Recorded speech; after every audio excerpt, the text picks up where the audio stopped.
ભૂલકાની મોબાઈલની લત છોડાવવા અનોખો રામયજ્ઞ। ઇલેક્ટ્રિક કારના રાઉન્ડની લાલચે બાળકો 6 કલાક ગાર્ડનમાં રામ નામ લખે છે। વાલીઓને ભાવભક્તિના ફાયદા પણ દેખાયા। આજના આધુનિક સમયમાં મોબાઈલની લત બાળકોમાં વધુ જોવા મળી રહી છે અને હાનિકારક પરિણામો પણ સમાજમાં દેખાઈ રહ્યા છે। એવા કિસ્સાઓ પણ સામે આવ્યા છે કે માતા પિતાએ મોબાઈલ ઉપયોગ ન કરવા માટે ઠપકો આપતા બાળકે આપઘાતનું પગલું પણ ભરે છે। તો બીજી તરફ નાના બાળકો જ્યારે રડતા હોય છે ત્યારે માતા પિતા બાળકને મોબાઈલ આપી દીધા હોય છે અને મોબાઈલ મળતાની સાથે જ બાળક ચૂપ થઈ જાય છે। ત્યારે નાનપણથી જ મોબાઈલની ટેવ બાળક માટે ખૂબ જ જોખમી છે। ત્યારે નાની ઉંમરમાં જ બાળકો હિન્દુ સંસ્કૃતિથી પરિચિત અને બાળકોનો સ્વભાવ સુધરી શકાય તેવા હેતુથી સુરતમાં રામ નામના પ્રચારનો અનોખો યજ્ઞ ચાલી રહ્યો છે। સુરતના મોટા વરાછા વિસ્તારમાં રહેતા કનુભાઈ વગાસિયા દ્વારા આ રામ નામનો યજ્ઞ કરવામાં આવ્યો છે। કનુભાઈ સુરતના મોટા વરાછાના મૂન ગાર્ડન ખાતે સાંજે 5 વાગ્યાથી રાત્રે 11 વાગ્યા સુધી બાળકો તેમજ લોકોને રામ નામના જાપ કરાવી રહ્યા છે અને રામ નામ લખાવી રહ્યા છે। બાળકો ગાર્ડનમાં આવતા હોય છે ત્યારે તેમને બેટરીથી ચાલતી ચિલ્ડ્રન કાર ચલાવવાનો ખૂબ જ શોખ હોય છે। કનુભાઈ દ્વારા રામ નામનો યજ્ઞ ચલાવવામાં આવી રહ્યો છે। તેમાં બાળકોને સૌપ્રથમ રામ નામના જાપ કરવામાં આવે અને ત્યારબાદ ઇલેક્ટ્રિક ચિલ્ડ્રન કારનો રાઉન્ડ ફ્રીમાં આપવામાં આવે છે। એટલે બાળક કાર ચલાવવાની લાલચમાં ભગવાન રામની ભક્તિ તરફ વળી જાય છે અને આ રામ નામનો યજ્ઞ કનુભાઈ વગાસિયા દ્વારા ચલાવાઈ રહ્યો છે। મારું નામ આજરા યોમિન છે। આપણે મોટા વરાછા વીઆઈપી સર્કલ પાછળ મૂન ગાર્ડન આવેલું છે, ત્યાં રામ લખનની સેવા ચાલી રહી છે।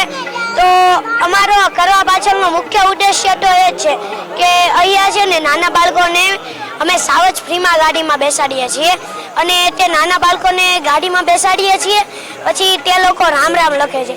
તો બધાના મનમાં એવો વિચાર આવતો હશે કે આ બાળકોને ગાડીમાં બેસાડે છે। ના, અમારો મુખ્ય ઉદ્દેશ્ય તો એ છે કે જાણે અમે બાળકોને અત્યારે જોઈએ છીએ તો તે બાળકો મોબાઈલમાં પડ્યા રહે છે।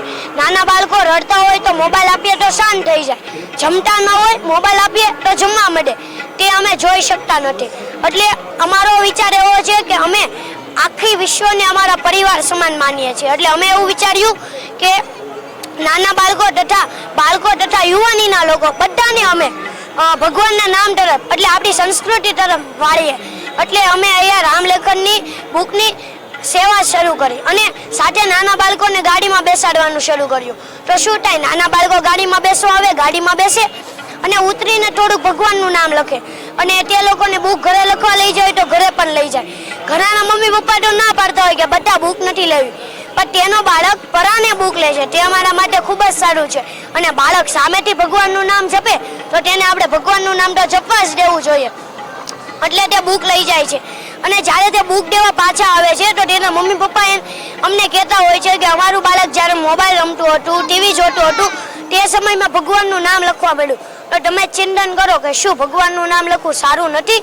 સારું જ છે ને, ખૂબ જ સારું છે। માટે જ અમે આ ઉદ્દેશ્ય સાથે આવ્યા છીએ। અને અત્યારે તો અમે અહીંયા આવ્યા છીએ તો 15 થી 25 વર્ષની ઉંમરના લોકો એટલે કે યુવાની વર્ષના લોકો, જ્યાં 100 માંથી 1 જણો પણ ભગવાનનું નામ લખવા નથી બેસતા, તે મારા માટે ખૂબ જ દુઃખની વાત છે। યુવાન લોકો તો શું ન કરી શકે તે તમે અમને કહો। યુવાન લોકો તો તમે જે કામ કરો તે કરી શકે અને યુવાન લોકો તો અત્યારે ઘણું કામ કરી શકે છે, તો યુવાન લોકો જ ભગવાનનું નામ નથી જપતા, તો શું ખરાબ વાત છે ને? માટે જ અમે બધાને વિનંતી કરીએ છીએ કે ભગવાનનું નામ જપો। અને ઘણા લોકોને રાતે ઊંઘ ન આવતી હોય, ચિંતામાં હોય, દુઃખમાં હોય તો શું વ્યસન કરે છે, વ્યસન કરવું પડે।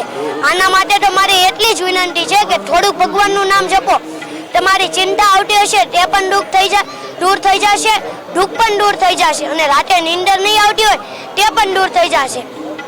તો મારે એટલી જ વિનંતી છે કે જો તમે થોડુંક ભગવાનનું નામ જપ આખા દિવસમાં ન કરી શકો તો રાતે પણ થોડુંક ભગવાનનું નામ તમે સૂતા સમયે જપી શકો છો। મારે એટલું જ કહેવું હતું। Thank you. Cameraman sandal Virani સાથે વિશાલ છેઠા, માનવ પ્રભા ન્યૂઝ, સુરત। અમારા વિડિયોની નવી અપડેટ મેળવવા માટે સબસ્ક્રાઇબ કરો માનવ પ્રભા ન્યૂઝ ચેનલને, બેલ આઇકન ક્લિક કરો લેટેસ્ટ વિડિયો સૌથી પહેલા મેળવવા માટે।